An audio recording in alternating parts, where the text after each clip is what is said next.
An incident has occurred, Admiral Barnett began, that concerns the entire student body. Academic immorality by one is an assault on us all. It will not be allowed to stand.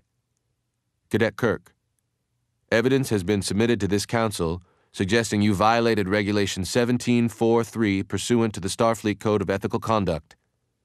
Is there anything you care to say before we begin? Rapid decisions. A good part of his training involved learning how to make rapid decisions while operating under difficult circumstances. Standing there alone, with the eyes of everyone in the room lasered onto him, he could hardly imagine a more difficult set of circumstances. By now, it had struck home that he had not been summoned to receive an award. The assembly, however, had indeed been called for him. He was on trial. All right, if they expected him to break under the pressure, to falter and whimper, they'd picked on the wrong cadet. He would stand tall and answer straight, bolstered by the certainty that he had done nothing wrong. Let the whole council have at him if that was their wish, and he knew exactly how to begin. Yes, sir, I do. I believe I have the right under the same code of conduct to face my accuser directly.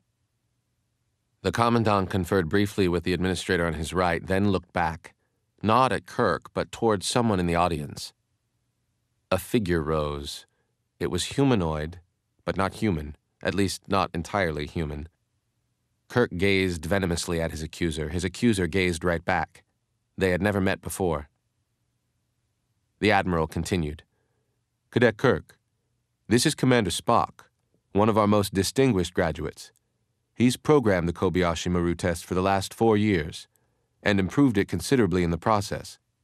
At least it was regarded as improved until your last run-through threw many of the modifications into question.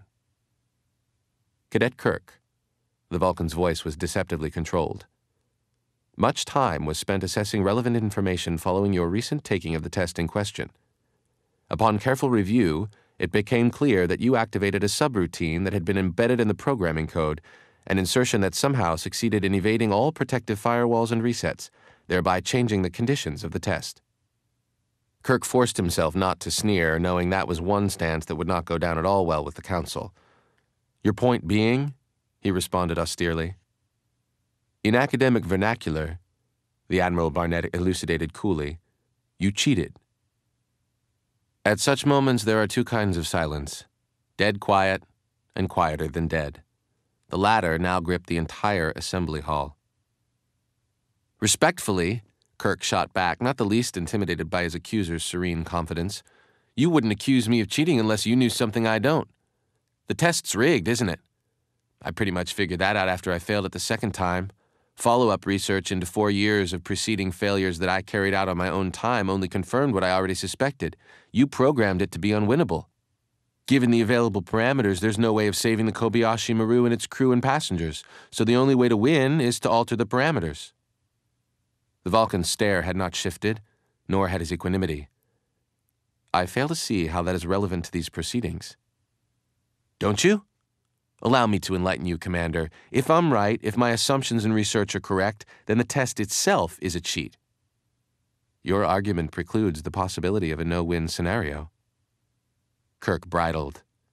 He wanted to throw more than just words at the Vulcan, but he could not do so here, now, in this place. Another time and place, however. I don't believe in no-win scenarios.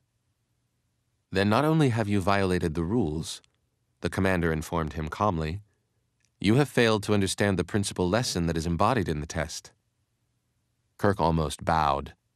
I abase myself before your superior knowledge. Please enlighten me. Gladly.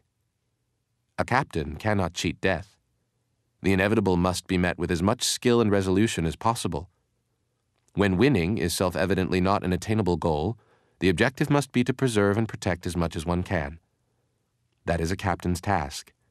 That is the task of whoever is enforced to take the Kobayashi Maru test. To achieve what can be achieved when survivability is no longer an option. To achieve, not to evade. Kirk replied hastily, but he couldn't help himself.